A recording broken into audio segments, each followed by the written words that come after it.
नमस्कार, आपका स्वागत है भक्ति बौछार में। आज हम जानेंगे कार्तिक पूर्णिमा की कथा के बारे में। पौराणिक कथा के मुताबिक तारकासुर नाम का एक राक्षस था। उसके 3 पुत्र थे, तारकक्ष, कमलाकक्ष और विद्युन्माली। भगवान शिव के बड़े पुत्र कार्तिकेय ने तारकासुर का वध किया। अपने पिता की हत्या की खबर सुन तीनों पुत्र बहुत ही दुखी हुए। तीनों ने मिलकर ब्रह्मा जी से वरदान मांगने के लिए घोर तपस्या की।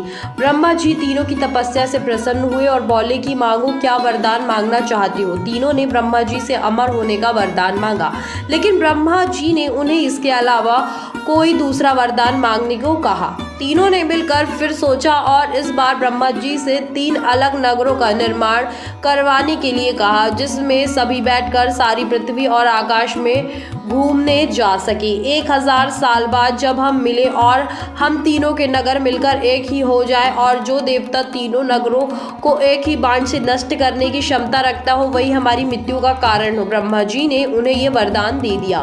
तीनों वरदान पाकर बहुत खुश हुए। ब्रह्मा जी के कहने पर माया दानव ने उनके लिए 3 नगरों का निर्माण किया। तर राक्षस के लिए सोने का, कमला के लिए चांदी का और विद्युन्माली के लिए लोहे का नगर बनाया गया। तीनों ने मिलकर तीनों लोकों पर अपना अधिकार जमा लिया। इंद्र देवता इन तीनों राक्षसों से भयभीत हुए और भगवान शंकर की शरण में गए। इंद्र की बात सुन भगवान शिव ने इन दानवों का नाश करने के लिए एक दिव्य रथ का निर्माण किया। इस दिव्य रथ की हर एक चीज देवताओं से बनी। चंद्रमा और सूर्य पहिए बने, इंद्र, वरुण, यम और कुबेर रथ के चाल घोड़े बने, हिमालय धनुष बने और शेषनाग प्रत्यंचा बने। भगवान शिव खुद बाण बने और बाण की नोक बने अग्निदेव। इस दिव्य रथ पर सवार हुए खुद भगवान शिव।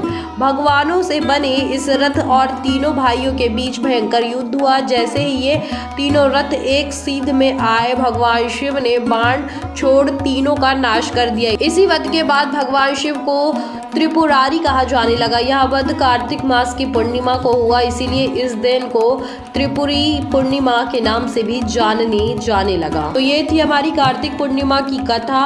और भी भक्तों की खबरों को जानने के लिए चैनल को सब्सक्राइब करना ना भूलें। तब तक के लिए नमस्कार।